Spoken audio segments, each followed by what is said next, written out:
नमस्कार मेरे प्यारे मित्रों। आज हम लोग आर्टिकल 72 और आर्टिकल 73 के बारे में चर्चा करेंगे, जो कि बहुत ही महत्वपूर्ण है।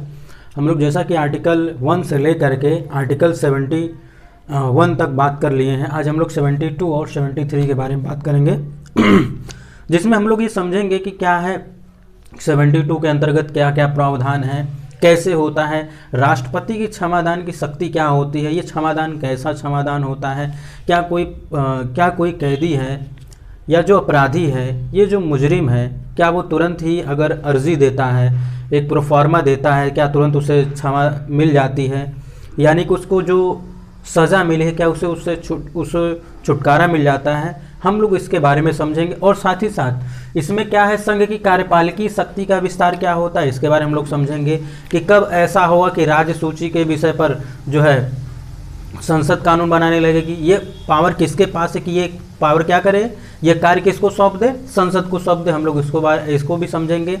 ठीक, इन दोनों आर्टिकल को आज हम लोग बहुत ही विस्तार से समझेंगे। सबसे पहले हम लोग समझते हैं कि 72 क्या है, राष्ट्रपति की क्षमादान की शक्ति।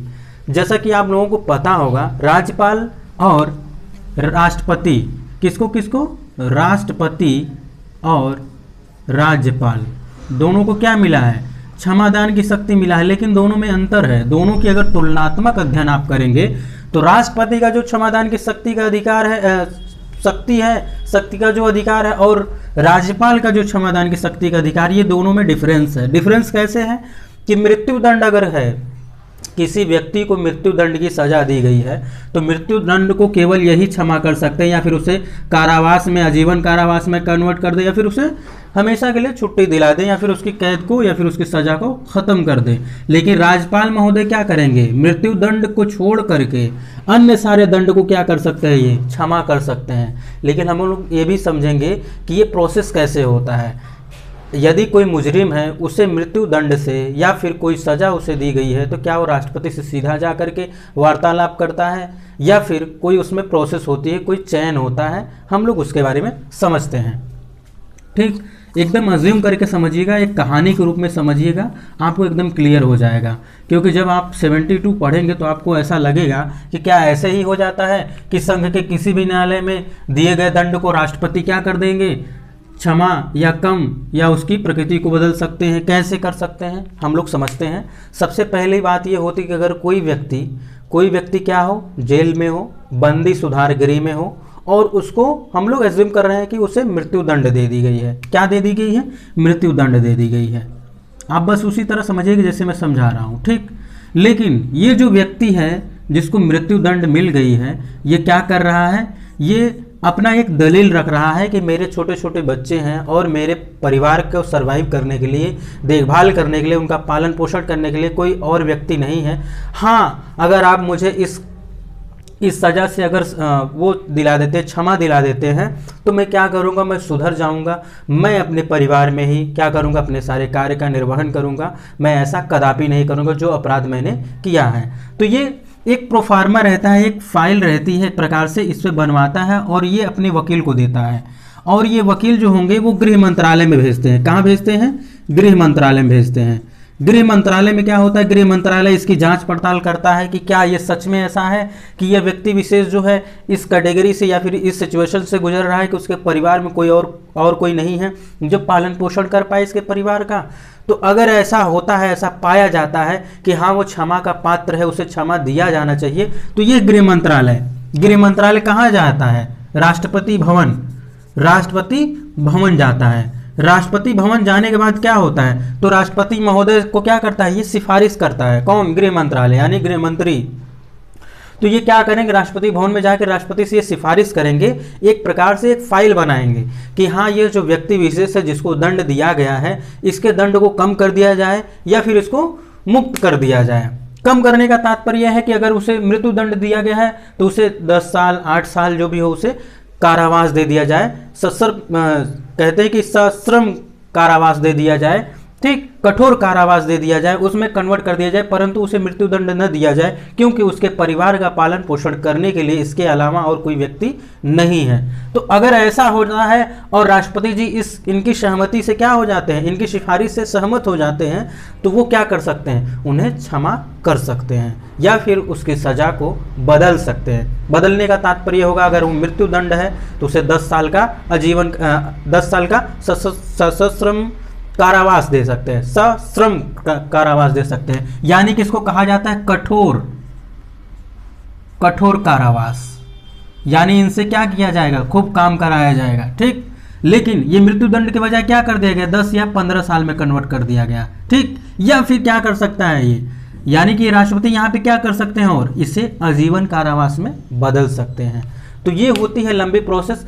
ऐसा हरगिज नहीं होता कि ये व्यक्ति विशेष क्या करे, राष्ट्रपति महोदय को सीधे भेज दे कि मुझे क्षमा कर दीजिए, मैं गलती से या फिर भूल से मैं ऐसे अपराध कर दिया हूँ, मैंने यह जानबूझ करके ऐसा नहीं किया है कि मैं मेरे परिवार में और कोई है नहीं, ऐसा नहीं होता। एक प्रोसेस होता है। प्रोसेस क्या होगा, मैंने बताया कि इनके वकील क्या करेंगे, अपने वकील को ये देंगे, इनके वकील क्या करेंगे, इस प्रोफार्मा को गृह मंत्रालय में भेजेंगे, गृह मंत्रालय से क्या होगा, ये प्रोफार्मा जाएगा राष्ट्रपति भवन में, जहाँ पर गृह मंत्री स्वयं उपस्थित होंगे और राष्ट्रपति जी को यह सिफारिश करेंगे कि हाँ, यह व्यक्ति इस क्षमा का पात्र है, इसको क्षमा करना चाहिए। ठीक, तब ये क्या करेंगे, राष्ट्रपति जी उस पर विचार करेंगे, विमर्श करेंगे, उसके बाद ही वो क्या करेंगे, अपनी एक प्रतिक्रिया देंगे, एक प्रकार से अपना एक्शन करेंगे। ठीक, तो यही होता है।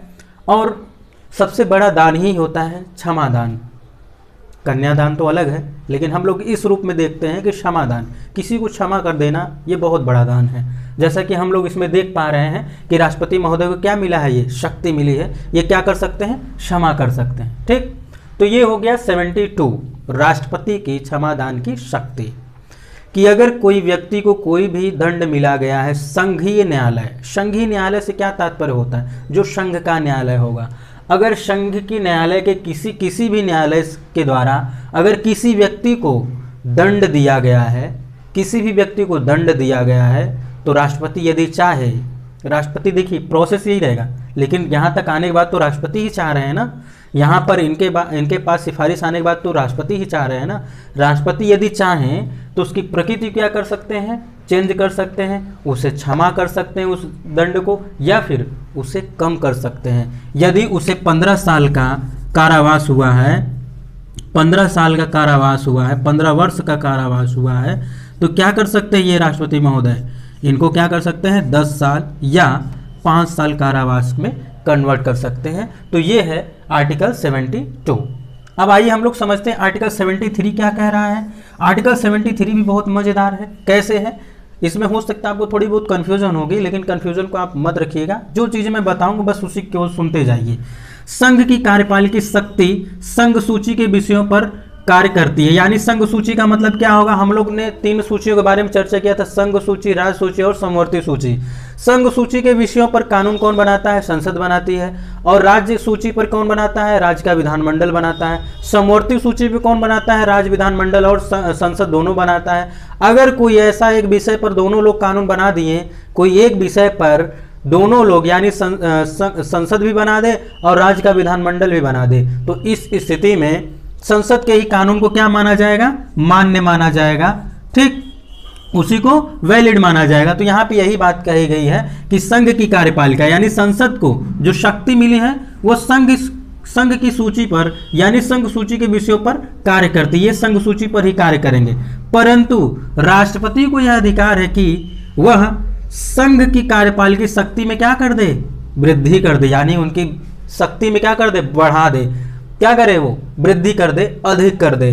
तो कर तो सकती है, कौन करेगा, राष्ट्रपति महोदय कर सकते हैं ऐसा। लेकिन ये क्या होगा, ये जो वृद्धि होगी ना संसद के द्वारा पारित विधायी प्रक्रिया के अनुसार होगा। इसका तात्पर्य क्या है, इसको मैं समझाता हूँ एकदम आसान भाषा में।